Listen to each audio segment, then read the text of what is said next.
tere õhtust! Tere tulemast 26. Power Estonia laivi. Minu nimi on Rudolf Kasper ja tänane laiv saab olema taaskord natuke teistsugune. Nimelt me räägime täna unistustest ja eesmärkidest. Aga nii nagu ikka, ma alustan sellega, et räägin natuke laiemalt, mis see Power Estonia kogukond on. Ja nii nagu alati on mul käes ka üks XS.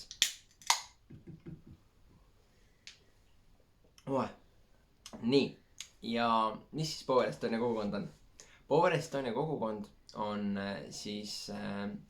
kogukond, mille eesmärk on koondada ja kaasata erinevaid Eestimaa inimesi selle eesmärgiga, et aidata neil nende eesmärk ellu viia. Ja just selle eesmärgi pärast me korraldame siukseid laive ja lisaks nendele ka erinevaid online ja offline üritusi, kus siis kas me mängime erinevaid harivaid lauamänge, õpime, kuidas eesmärke seada, ehk teeme siukseid eesmärgi seadmist töötubasi või siis palju huvitavaid muid tegevusi. Igal juhul, kui sind need tegevused huvitavad ja sa jõuad meie kanalile praegu esimest korda, siis kindlasti otsi meid üles Instagramist ja Facebookist Power Estonia alt. Aga nüüd tänase siis teema juurde. Me oleme nendes eri laivides katnud siis erinevaid teemasid ja tänaseks teemaks on eesmärgid ja unistused. Ja ma proovin rääkida natukene enda kogemusest selle tööriistaga ehk siis eesmärkide seadmine ja ma toon ka siukse paljude jaoks kindlasti uue termini mängu nagu unistuste raamat, et mis asi see on. Aga siin ma täna näitan ka kindlasti erinevaid siukseid raamatuid, mis ma ise teinud olen, mida ma siis ise täidan. Ma kindlasti ei ole selle ala mingi täielik professionaal või spetsialist, aga mõned asjad on mul juba täide läinud ja ma proovin ka neid jagada. Aga nimelt väga paljud kindlasti on kuulnud ka vision board'i kontseptsioonist ehk siis eesmärgi tahvli kontseptsioonist. Ja ma täna proovin kõiki neid asju siis puudutada. Aga võtame algul selle, et miks üldse eesmärk tähtis on. Mulle meenub kogu aeg ühelt podcastilt kuulatud lause või näide, et siis üks inimene kõnnib teise juurde ja küsib, et vabandust, kuhu suunas ma minema peaksin. Ja see teine inimene küsib esimeselt, aga kuhu sa minna tahad? Ja esimene vastab, et ma ei tea. Ja teine vastab talle, et sellisel juhul ei ole vahet, kuhu sa lähed. Ehk siis, kui sa teed oma elus otsuseid ja mõtled, mida järgmisena teha, siis kõige tähtsam asi on see, et kuhu sa jõuda tahad, mida sa teha tahad. Ja selle jaoks ongi eesmärk hea asi. Et kui sul on olemas mingi eesmärk, mingi siht, kuhu suunas sa liikuda tahad, siis sa oskad selle järgi teha paremaid otsuseid. Kõige lihtsam võib-olla siuke hea näide on see, et kui sa tahad saada heasse vormi, sul on see eesmärk, et sa tahad olla näiteks tervislik inimene, siis kui sul see eesmärk on selge ja silme ees, siis sa näiteks ei lähe kuhugile lähimasse burgeriputkasse ja osta endale burgerit. Sellepärast, et sul on suurem eesmärk saada heasse vormi. Ja lähtuvalt sellest suuremast pildist, sellest suuremast eesmärgist, sa siis oskad teha teistsuguseid otsuseid.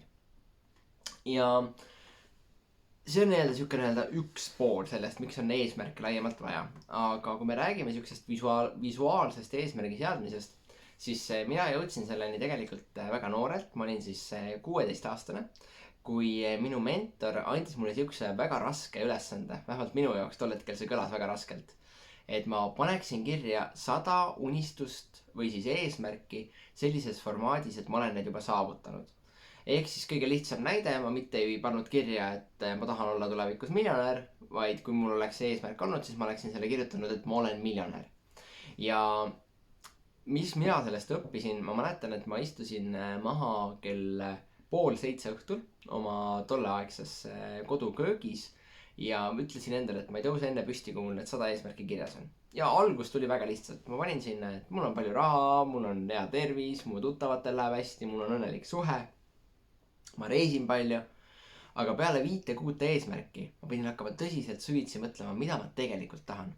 Ja see on siuke esimene hea ülesanne, mida ma teile annaksin, et võtke see aeg ja pange kirja endale 100 unistust eesmärki, mida te tegelikult elult tahate.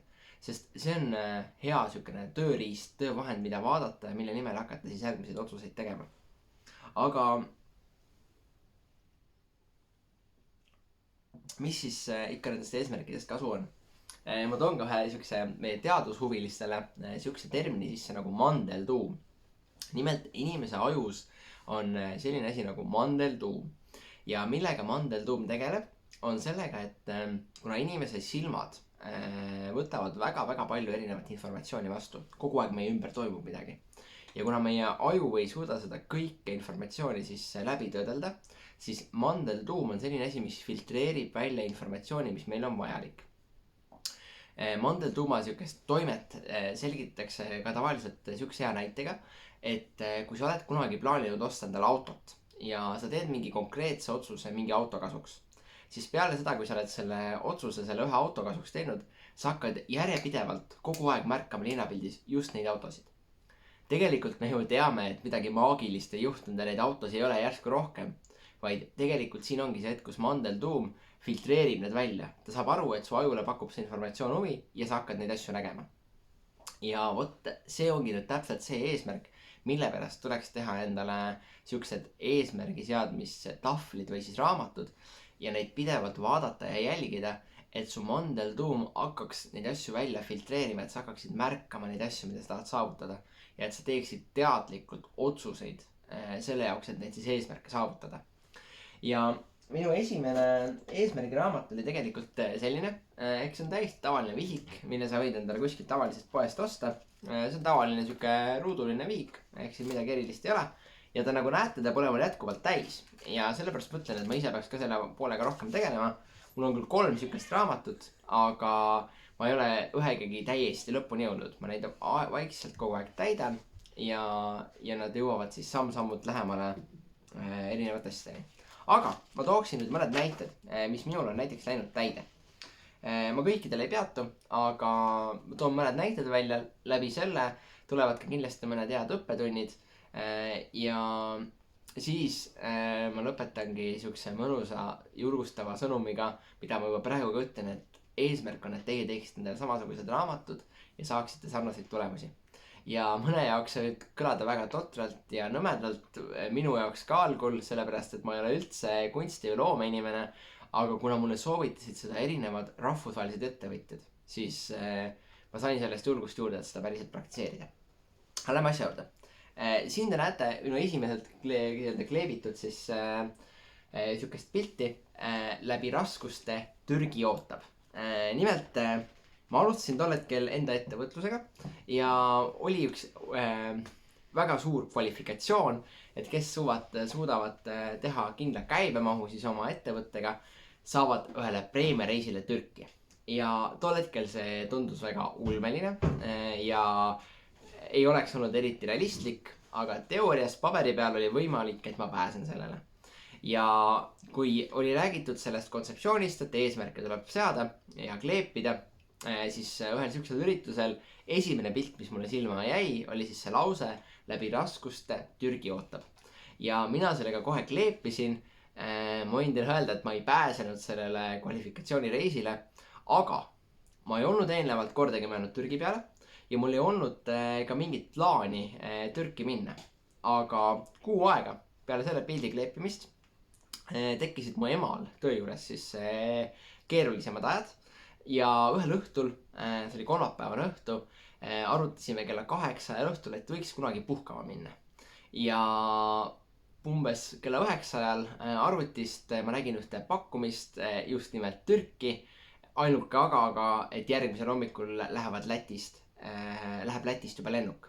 Ja kuna tol hetkel olid tõesti erinevad raskused ja seesama öö oli ka väga raske, et üle öö jõuda Riiga Tallinnast ja sinna lennu peale, siis minu jaoks, kui ma olin kleepinud oma esimese eesmärgi, oma esimese unistuse, siis kuu aega ja paar päeva hiljem ma avan oma silmad Türgis niimoodi, et eelneval õhtul ma veel ei teadnud, et ma sinna jõuan.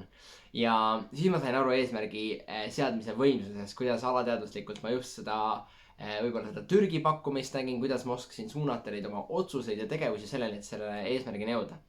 Aga nagu te nägite, siis minu mõte tegelikult oli teine. Aga kui ma kogu aeg nägin seda läbi raskuste Türgi ootab, siis ma otsisin mingid võimalusi, kuidas Türki saada. Ja tegelikult see ei olnud päris mu eesmärk. Ehk siis, kui sa sead kirjalikult või pildi kujul eesmärgi, siis ole väga täpne selles, mida sa sead. Aga vaatame edasi. kuna meie laivi aeg on piiratud, siis ma kõikidest eesmärkidest ei räägi ja võtan mõned üksikud suuremad, mis mind kõretanud on, mis on täielikult täide läinud.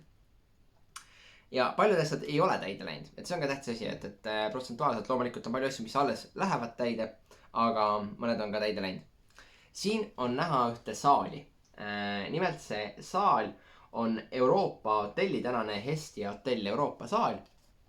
Ja selle pildi taga eesmärk oli see, et ma olin käinud seal saalis seminaridel ja ma mõtlesin, et tahaks mina ka esineda seal niimoodi ettevõtjate ees, nagu ma olin näinud seal teisi esinemas. Ja tänaseks ma võin öelda, et küll nüüd praegusel Covidi ajal ei ole mul sinna enam asja olnud, aga enne Covidit korduvalt ma olen seal saalis esinenud ja see eesmärk täitus tegelikult ka väga ruttu. Ja hiljem teise raamatuga ma tulen ka suuremate eesmärkide juurde tagasi seoses esinemisega.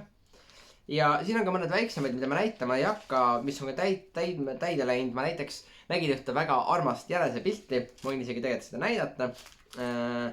Siin on näha seda sükest jänese pilti ja kohe kui ma seda seadsin, siis ma ütlesin ka kõigile, et ma tegelikult ei taha endale jänest. Et ma tunnen, et see kellegi looma nii-öelda siis vastutus täielikult võtta endale, et ma seda ei taha, ma olen väga liikev ja rändav, aga ma tahaks siukse karvaga kohevale jänesele pai teha.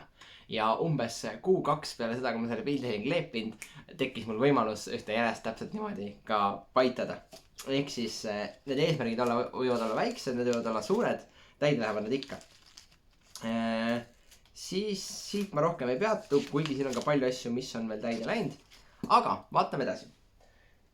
Mul on siin ka teistsugused raamatud, kus on siis väga konkreetselt pilt ja eesmärk olnud ühendatud. Et siin ma toon näiteks välja nii-öelda pildi, mille näol ma siis pean silmas seda, et kasvatada enda meeskonda, leida enda ümber inimesed, kes vastavad mingitele nii-öelda mõtetele, mida ma siin lahti kirjutan ja olen kindla konkreetse tähtaja pannud endale, millal ma saan selle saavutada. Ja siis jälgin sellega nii-öelda nagu natuke konkreetsemalt seda, et ma täpsustan, mida ma selle eesmärgi all mõtlen. Et ma toon neid välja erinevaid variante, et sa saaksid enda jaoks selle kõige parema, mis sinu puhul kõige paremini töötaks. Ja nüüd viimane kõige suurem, see raamat on mul erilise tähtsusega, sest selle raamatu kinkisid mulle minu mentorid, kui ma juriidiliselt registreerisin ära oma ettevõtte, ehk siis see on ka alati hea, kui need raamatud, mis teil on mingi suurema tähendusega või teile tähtsad. Aga vaatame siis natukene neid eesmärke, mis ma siin olen seadnud.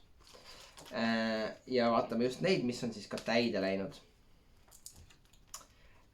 Siin on siis praegu hetkel erinevad siuksed, mis on täide läinud, aga mida ma näitama ei hakka, sest nad on siuksed, kuidas ma ütlen, erineva siis väiksema tähtsusega, ütleme, nagu siin olid mõned näiteks Soome reisimine, et Soomes on mul näiteks enda äri ja mul ei ole täna mingit väga suurt rahvusvahelist äri, mida Soomes juhtida, aga teoreetiliselt ma olen oma ettevõtlusega Soomes alustanud ja see eesmärk ka täitus. Aga ma tahan just näidata seda pilti. Siin on kleebitud siis pilt ühest auditooriumist ja üleval on kirjas, mina esinen aastal 2019. Ja nimelt selle eesmärgi seadmisel ma olin just eelnevalt käinud Saku Suurhallis ja näinud ühte suurt rahvusvahelist ärikonverentsi, kus oli üle umbes 5000 inimest.